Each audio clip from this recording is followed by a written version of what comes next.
Hey, it's Jag. Today's the day.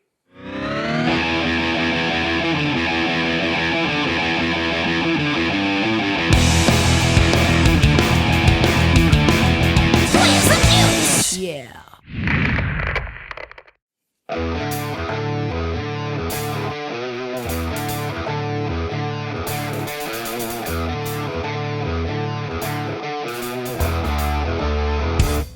It's been a long day, and you wanna cry. You made a strong play, now you're wondering why. Okay, little bit of reconstructing at the top of the neck here. I had some pretty good chip out at this end of the nut slot and on the low end as well. I've filled that with dust that I saved from when I radiused the fingerboard and put some super glue there. The chip that came out at the top here on the high side came out in one piece, so I was able to glue that back in. So you can see the nut slot there. If I didn't tell anybody, they probably wouldn't notice. The nut is seating quite well. Definitely something I need to work on doing better, but I'm pretty happy with it. So, on with the assembly. Crush those boulders and take your life back. Tear it up, take him home. Tear it up, girl, you're winning, but you're trying to fight below. Tear it up and run it wild. Tear it up, sister wild child.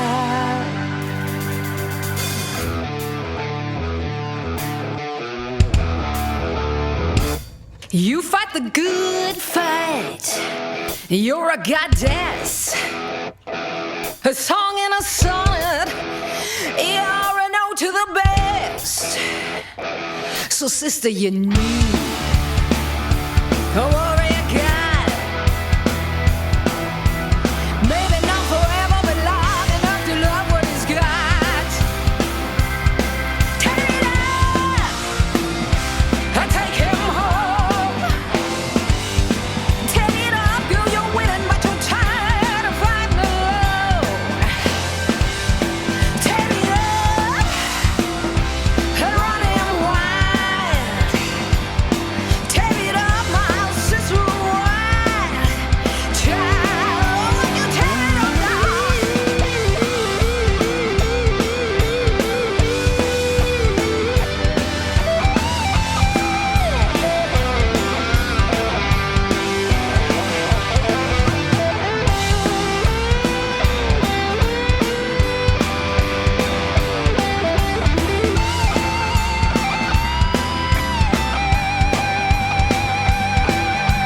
life is short every time. Don't let him walk on by. Everything that's meant to last has come to pass. And you never know where it's gonna go. Tear it up and take him home. Tear it up, girl, you're winning, but you're tired of fighting high. Tear it up and run him So I do that with a bit of plastic from the zip tie to keep the shafts from collapsing when I'm using these knobs with the set screws, where you screw them on, they're not knurled and push on. What I find is if I don't do that, there's two things. The knob will kind of turn wobbly, which is not a big deal, but also the set screw will loosen because it's got some spring there. So by putting some kind of a spacer in here, it lets the set screw do its job better, and it keeps the knobs in place better. Tear it up, my sister wild child. Oh, you got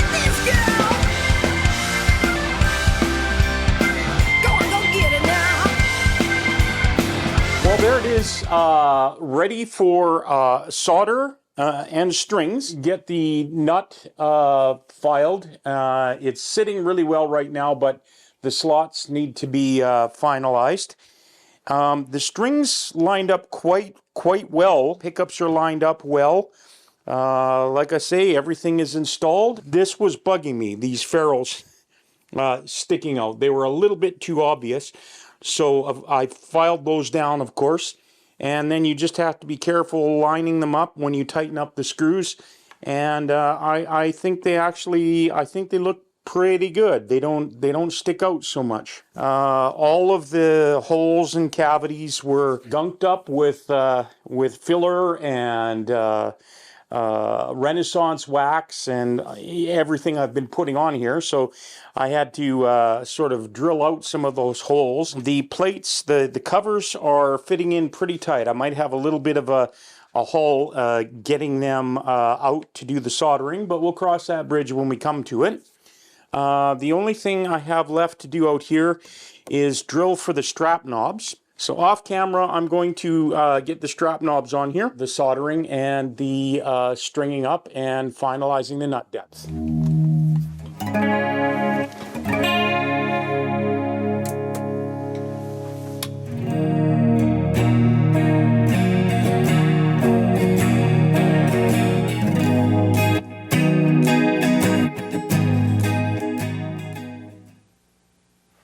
There it is, all done. In the last section, you saw me installing the hardware on the guitar. I got that done, and that was at the end of a shooting day.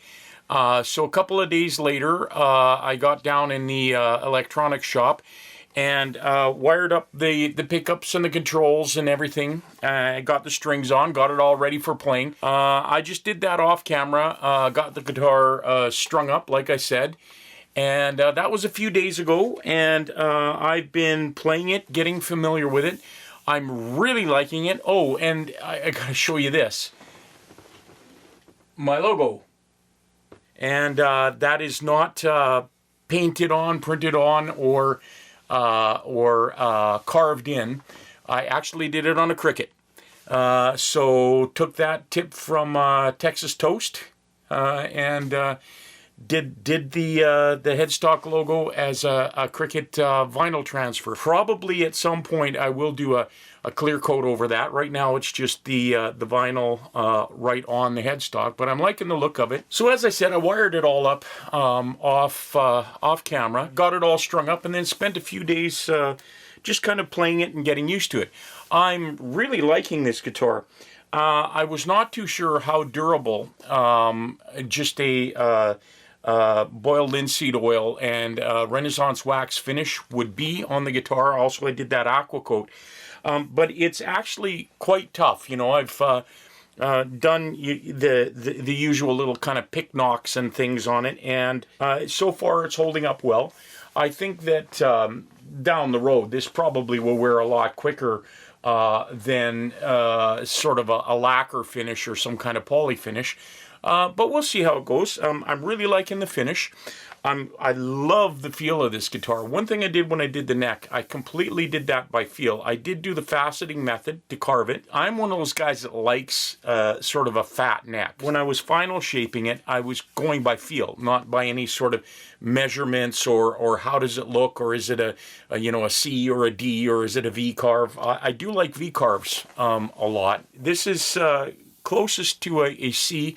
It is asymmetrical. It's actually a little bit thicker on the high side than the low side.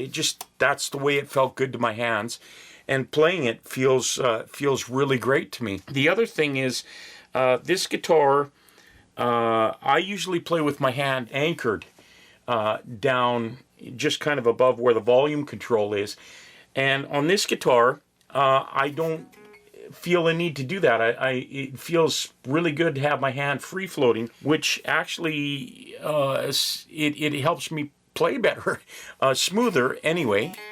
But overall, I'm really loving the feel and the sound of this guitar. The tone is good.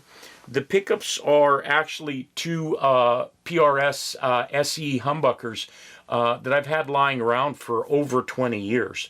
I put them in kind of as placeholder pickups. My next project, which will probably start early in the new year or maybe over Christmas, is going to be building a CNC pickup winder. I do have just a standard Shatton winder, and I've hand wound a lot of pickups, but I thought it would be really interesting to build a CNC winder and do that as a series on this channel. So spoiler alert, that's the next project I got coming up, and I will be specifically winding some pickups for this guitar. The gold hardware and the black pickups, I kind of really like that look. I had sort of thought I might want to ultimately put humbuckers with gold covers, but I'm liking the way the black pickups are looking in here. They kind of really give it a little bit more interest. It's more interesting to look at, I think. The pickups I wind will be black bobbins as well. I do like the look of chrome mixed with gold. I'm debating maybe down the road I will put chrome screws in and maybe a chrome switch tip, and maybe chrome bushings for the tuners. I have done that on one of my other guitars. I can't remember which one, but it's a look I like. So I may do that on here as well. In the last year, I have been, or more than a year, I have been really focused on building this guitar, and I haven't actually done much in the studio, including much playing. Of course, I had the flood in the electronics shop a little over a year ago now, and with everything that's gone on this year, it's been kind of a challenging year, and working on the guitar and doing all the other things I have to do, the electronics shop is not quite completely put back together. The reconstruction and everything was done about a year ago, and I've slowly been moving things in there and using it, but I haven't really had time to just sort of finalize everything. So I did get in there to wire this up, and after I get this guitar done, I'm going to spend some time getting that shop in order. The studio is a mess. I had to kind of move some things around just to make it look kind of half decent for this today. So I've got some other work to do, but I suppose I should show you how the guitar sounds. So here's I'm just plugging into my my rehearsal pedal board, which has a wah pedal, and then it goes into my HX effects, and then into my my Tonex pedal. I'm using right now two patches on there, two captures of my Jagsters. So the combo is set up for clean. That's the wood grain one here, and then the wood grain head and speaker is what I call the crunch Jagster. I did a video when I made the captures that I'm going to be using for this right now on the Tonex, on Tonex. And it's one of my most watched videos. I'll link that in the description below and put a tile up, so you can go over there and check out. I describe the Jagsters and what the differences are between the two of them, and I detailed the process of actually capturing the amps. I also made those two captures available for free download on ToneNet. So if you want to try those captures out, they're on ToneNet. I'll put links below as well. If you don't have any IK multimedia software, you don't have a Tonex pedal or anything like that, you don't need it. They have what's called Tonex CS, which is a free version of their Tonex software, and you can download, I think, 20 amp models, and it's fairly easy to use. So I'll link that stuff all below. And if you're interested, go download Tonex CS and go over to ToneNet and get these two Jagsters. They're called YouTube Crunch and YouTube Clean. Here's kind of the clean sound. I rarely play a clean sound using the bridge. It's always either the middle or the neck. But I'll give you a... That's the bridge, just a standard G, fireside chord. So that's the bridge tones. Bridge and middle.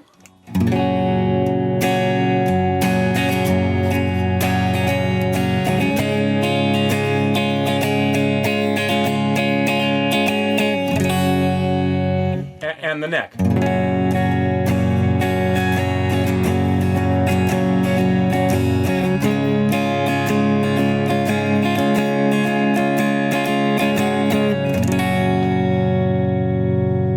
So that's the clean tones. Here's the sound of the Jagster crunch on the bridge pickup.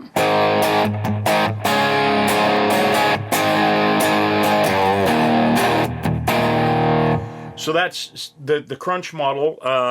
All the effects turned off on the HX effects, except I have a little bit of delay and reverb. So that's a pretty straight ahead classic rock kind of crunch tone. Kick in a gain model pedal. I think it's the Stupor, I think they call it.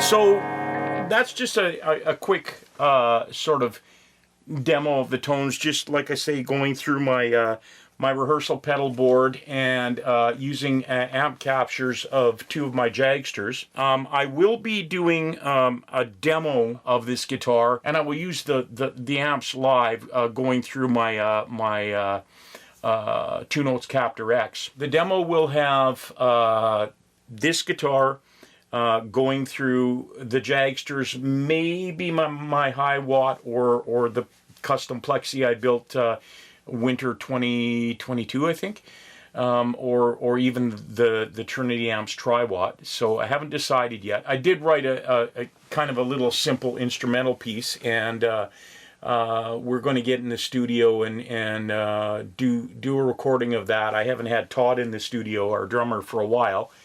So that should be fun. That'll be coming along. Not making any promises on that. Probably sometime early in the new year. Now that I've got this guitar done, I kind of need to take a break. Like I say, it's been a challenging year. So it's middle of November right now. I'm not planning on doing too much in the way of YouTube videos until probably sometime after the new year, first or second week of the new year, or maybe over the Christmas break. But I need to get some things, like I say, in order in the shop. I need to straighten out the studio here now. This got really messed up when we had the flood because I started throwing things in here when the electronics shop was full of water.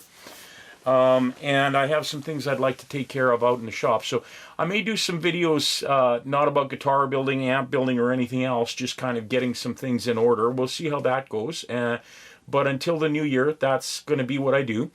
As I say, in the new year, I'm going to start with that CNC pickup winder project. It's the Chris Monk design. So head over to Highline Guitars, and if you want to build along, go to Chris's site and download his plans for building the CNC pickup winder, because that's the one I'll be building. I'm going to make a few tweaks to it, but be fun to have you along if you want to build along with it. The next thing I will do after that, at least my plan so far, is I have for a long time promised to build a tube recording preamp for bass for my brother, who's a bassist out on the coast. So I have promised to do that one. So the plan at the moment is CNC pickup winder, then the bass preamp. It won't be a 1.5 year long project like building this guitar was, and the next guitar will get built a lot quicker too. I think the pickup winder probably will be put together over somewhere around 6 or maybe 8 episodes, and the bass preamp probably 6 or 8 episodes too. So hopefully those two things will be done probably by early spring, maybe late March, early April. and then we'll see what we do after that. I have still want to do the 2+1 build, the 2 Jagsters plus another amp, so a triple build at the same time. I also want to build another guitar. I started building Butch Jr. Based on my favorite guitar. I got all the parts for that sitting out in the shop, the wood shop, but not much has been done. Just a rough cut on the body, and I've chosen all of the wood materials. So that will be something I'm probably going to start on in the mid to late spring when it warms up again. I don't have heat out in the garage. So a little bit of a ramble, but I'm really happy to have this guitar done. Like I say, there's a demo of it coming. I did record a little loop and then kind of just have been jamming to that. So I might put a little of that on here just to kind of play things out. So like always, thanks for watching. Like and subscribe. Check One Soul Thrust out. The link is in the description, like always. And our most current album, Slaves to the Sky, Masters to the Mess, is up over on our YouTube channel. Free for you to listen to anytime you want. So thanks for sticking around. Thanks for sticking with me. I appreciate all you guys being here. And until the next video, we'll see you.